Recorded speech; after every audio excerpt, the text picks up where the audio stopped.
अंजलि, तुम्हें दिमागी बीमारी है। ये सब सोचना बंद करो और माँ से अभी माफ़ी मांगो। पीयूष, इन्होंने मेरी दवा में जहर मिला दिया है, जिसकी वजह से मैं पागल हो रही हूँ। बाबा जी ने कहा है कि अगले 2-3 दिनों में उसके साथ कोई भी अनहोनी घट सकती है। उसी रात जब मैं सो रहा था तो एक आहट से मेरी नींद खुली। अंजलि? मैं अंजलि को ढूंढते हुए बाहर गया। अंजलि, कहाँ हो? जब वो मुझे हवेली में कहीं नहीं मिली तो मैंने बाकी सबको भी जगाया। मैं, प्रतीक भैया और हवेली के गार्ड्स सब लोग उसे ढूंढने निकले। काफ़ी वक्त बीत गया था लेकिन अंजलि का कुछ पता नहीं चला। कहीं उसने अपने आप को कुछ कर तो नहीं लिया? पीयूष, तू डर मत, वो हमें ज़रूर मिल जाएगी। तभी मान सिंह ने हमें आवाज़ दी। कुंवर साहब, इधर आइए, पुराने कुएं के पास। हम सभी भागते भागते वहां पहुंचे। एक नौकर उस कुएं में कूदा था। बड़ी मुश्किल से वो बाहर निकल पाया, लेकिन वो अकेला नहीं था, उसके साथ अंजलि भी थी। उसका पूरा शरीर ठंडा पड़ चुका था। अंजलि, नहीं, ये नहीं हो सकता। उसे देखते ही मैं समझ गया था कि वो मुझे छोड़कर जा चुकी है।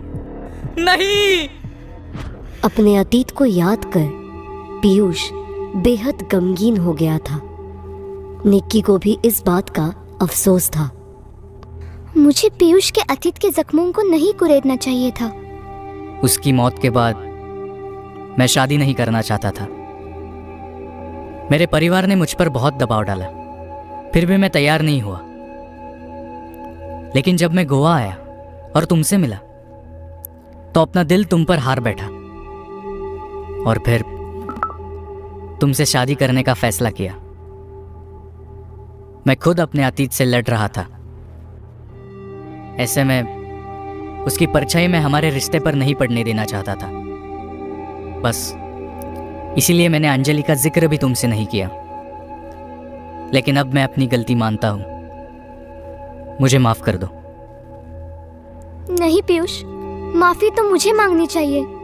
मैंने बिना सोचे ये मान लिया कि तुम जानबूझकर मुझे अंधेरे में रख रहे हो, जबकि तुम मुझे ठेस नहीं पहुंचाना चाहते थे। I am sorry Piyush. मुझे आज अपनी सुहागरात पर इन बातों को नहीं उठाना चाहिए था। मेरी वजह से तुम्हारे जख्म हरे हो गए। कोई बात नहीं, कम से कम अब हमारे बीच में कोई राज नहीं है। अब हम एक खुशहाल जीवन की शुरुआत कर सकते हैं। हाँ, और देखना, हम दोनों ये अतीत बहुत पीछे छोड़ देंगे। हमारे रिश्ते को किसी की भी नजर नहीं लगेगी। दोनों नजदीक आने ही वाले थे कि तभी निक्की ने देखा कि कमरे के दरवाजे पर पीयूष की माँ खड़ी थी। पीयूष, पीयूष, तुम्हें पता है ना शादी के बाद की रस्मों के बारे में? फिर तुम यहाँ क्या कर रहे हो? सॉरी माँ, मैं बस जाने ही वाला था। जाते समय पीयूष ने निक्की को एक नजर देखना चाहा, लेकिन सुमित्रा की कड़ी निगरानी में उसकी वहां रुकने की हिम्मत नहीं हुई। सर झुकाए वो वहां से चला गया। पीयूष के जाने के बाद, बहू, गहलोत परिवार की बहू बनना तुम्हारा सौभाग्य है और हमें पता है कि परिवार का सुख तुम्हें पहली बार मिल रहा है। मम्मी जी, आपको कैसे? वो सब जानकर तुम क्या करोगी?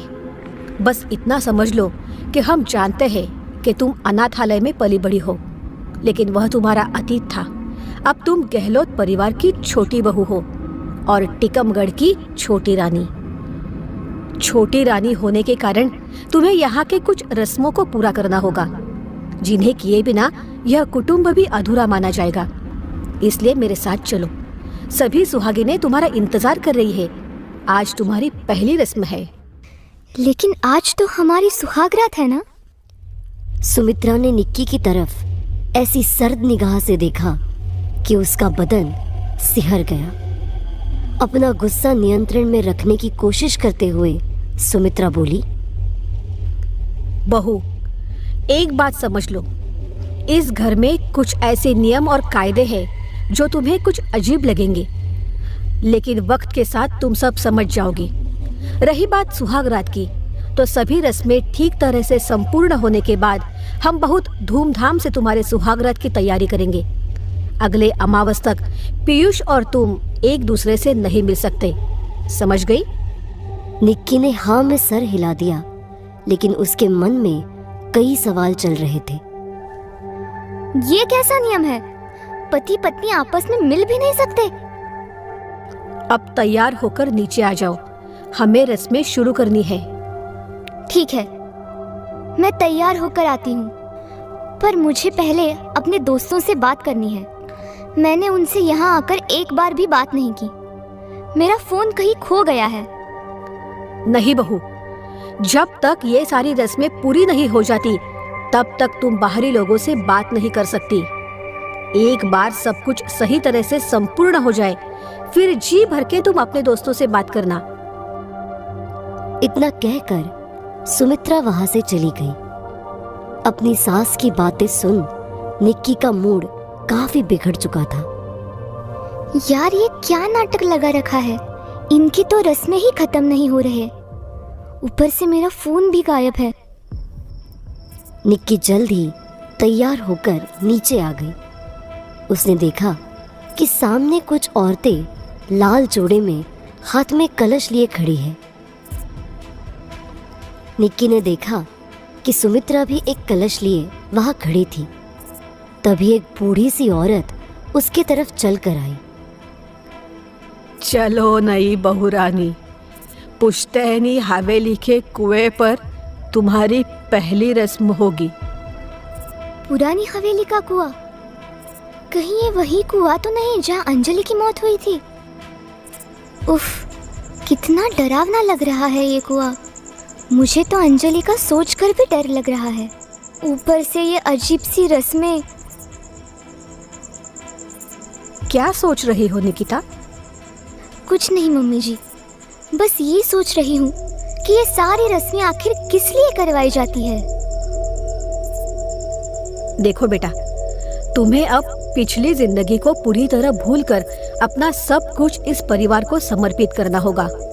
अब तुम जियोगी तो इस परिवार के लिए और मरोगी तो इस परिवार के लिए। यही इन रस्मों के पीछे की वजह है कि तुम अपने परिवार के लिए किस हद तक जा सकती हो। सुमित्रा की बातें निक्की को और परेशान कर रही थी। उसकी हालत बलि के बकरे की तरह हो गई थी। एक तरफ उसे अपने ससुराल वालों का दिल जीतना था, तो दूसरी ओर उसे डर था कि इन रस्मों से वो उसके सब्र का इम्तिहान ले रहे हैं।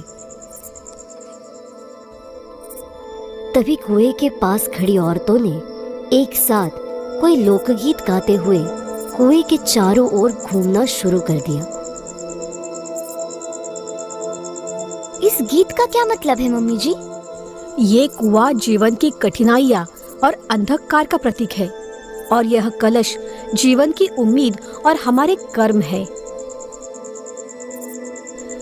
शादी के बाद हमारे घर की हर सुहागन को यह चांदी का कलश दिया जाता है। हम सब इसे बहुत सहज कर रखती है। तो आप मुझे यहाँ मेरा कलश देंगी? सुमित्रा मुस्कुराते हुए बोली। इसे पाना इतना आसान नहीं है बहू। इसके लिए तुम्हें पहले साबित करना होगा कि तुम अपनी गृहस्थी चलाने के लिए तैयार हो। कलश पाने के लिए मुझे क्या करना होगा मम्मी जी?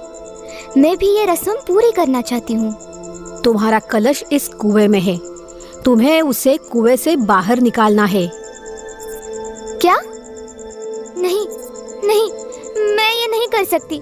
मुझे गहरी और अंधेरी जगह से डर लगता है मम्मी जी। अरे इसमें डरने की क्या बात है निकिता, हम हैं तुम्हारे साथ। फिर हम सब ने भी ऐसे ही तो हमारा कलश पाया था। नहीं मम्मी जी, मुझसे नहीं होगा। अभी अभी तो तुमने कहा कि तुम कलश लेने के लिए तैयार हो। अब क्या हुआ, इतनी जल्दी हार मान ली? ये तुम क्या कह रही हो बहू रानी? रस्म को ऐसे बीच में नहीं छोड़ा जाता। लेकिन नहीं, मुझसे ये नहीं होगा। क्यों नहीं होगा, जरूर होगा। हम सब तुमको प्रकाश दिखलाएंगे, तुम्हें बिल्कुल भी डर नहीं लगेगा। नहीं, प्लीज मुझे मजबूर मत कीजिए। ये मैं कैसे मुश्किल में फंस गई। इन्हें कैसे समझाऊं कि मुझे पीयूष की पहली बीवी की मौत सोचकर घबराहट हो रही है। कहीं अगली बारी मेरी तो नहीं है। हम सब ने इस रस्म को किया है, तुम बेवजह ही डर रही हो। मैं कभी इतनी गहरी और अंधेरी जगह पर नहीं उतरी। मुझे तैरना भी नहीं आता, मैं डूब जाऊंगी।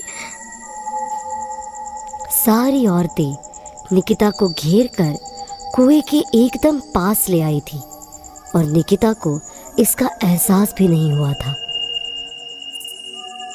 इस दादी अम्मा को देखो, ये तो रोजाना दिन में 2 बार कुएं में उतर जाती है।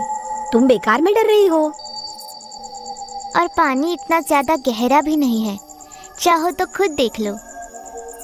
अंदर तो कुछ भी दिखाई नहीं दे रहा है, अंधेरा ही अंधेरा है। तभी निकिता की पीठ पर 2 हाथ टकराए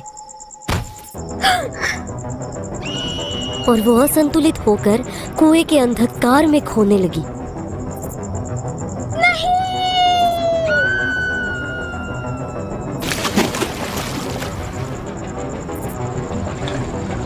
बचाओ, हेल्प! सारी औरतों के चेहरे पर कुटिल मुस्कान थी। क्या निकिता अंधेरे कुएं से घड़ा निकालने का रस्म पूरा कर पाएगी? क्या रहस्य छिपा है इन रस्मों के पीछे और क्या हासिल होगा इन्हें करके?